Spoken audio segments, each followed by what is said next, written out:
రాణాజిరాజ్ SP 4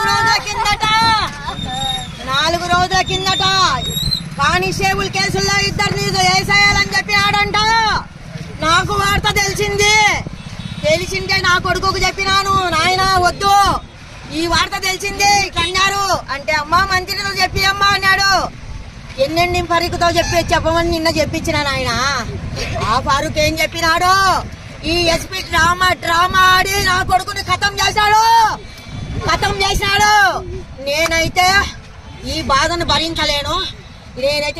భరించలేను. నా కొడుకు తప్పు చేయలేదు, కానిస్టేబుల్ చంపలేదు.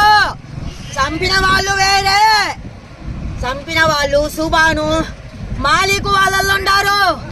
నా కొడుకును పట్టణ పెట్టుకున్నాకే ఎంత ఇది నాయన వాళ్ళకు తెలుసు. ఒక్కడు దొరకలేదు పెద్ద అని. నా కొడుకును 3 నెలలు మమ్మల్ని టార్చర్ పెట్టి ఆ పెద్ద ఎక్కడున్నారని ఫోన్ లో వాడిని మంచి మాటలు పెట్టించి పెద్దగాన్ని పట్టించినారు. వాళ్ళు పట్టుకోనికి చేత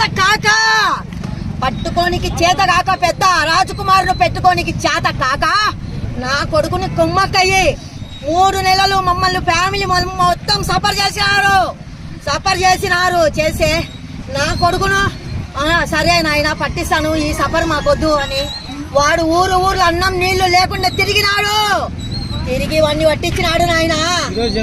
వాడిని పట్టించినాడు తాగుతున్న. ఇది జరిగినది పోలీసులు. మానవుడు పొద్దున మైతుకూరుకు స్వామి దగ్గరికి పోయి వచ్చినాడు. వచ్చి అమ్మ నేను వస్తానని చెప్పి ఇంటికి పోయినాడు. అన్న చెట్టు కింద తాగుతుంటే వీళ్ళు కారు వేసుకొని పోయినారంట. తుఫాను ఏందో 8 మంది పోయినారంట. వీళ్ళు ఏమేమి గేమ్ ఆడుకున్నారో ఈ పోలీసులు. చేసింది పోలీసులే. ఈ వార్త నాకు 4 రోజుల ముందే ఎస్పీ ఆఫీస్ నుంచి ఇన్ఫర్మేషన్ వచ్చింది. దానికి చెప్పిన రికార్డింగ్ కూడా ఉంది. నా కాడ రికార్డింగ్ కూడా ఉంది. నాకు చేయాల్సిన సాయం ఒక్కటి సాయి. మీకేం జరిగింది ఈరోజు? ఎవరు చేసింటారు మీ అనుమానం? ఎస్పీ చేపించినాడు. ఎస్పీ రాణా ఏం పేరు సింగా ఆయనని చేపించినాడు. ఎస్పీ రాణా సింగే చేపించినాడు. మా కొడుకు ఏ శత్రువులు లేరు. ఈ లుంగొక మాట కూడా చెప్పినారు. ఇంతకుముందు నా కొడుకు బయటకు వచ్చినప్పుడు ఏమని టాక్ వచ్చింది, ఈ సంజీవ మనుషులు చేసినట్టు పోలీసు వాళ్ళు చేపిస్తారంట అని చెప్పి ఆ టాక్ వచ్చింది. ఆ టాక్ కూడా వచ్చింది నాయన. మేము ఎవరు సొమ్ము తినడం లేదు నాయన. మేమేమి మిద్దెల మేడలు కట్టాలా? కట్టిన నా కొడుకులు ముంచిన నా కొడుకులు బతకమని నాయన.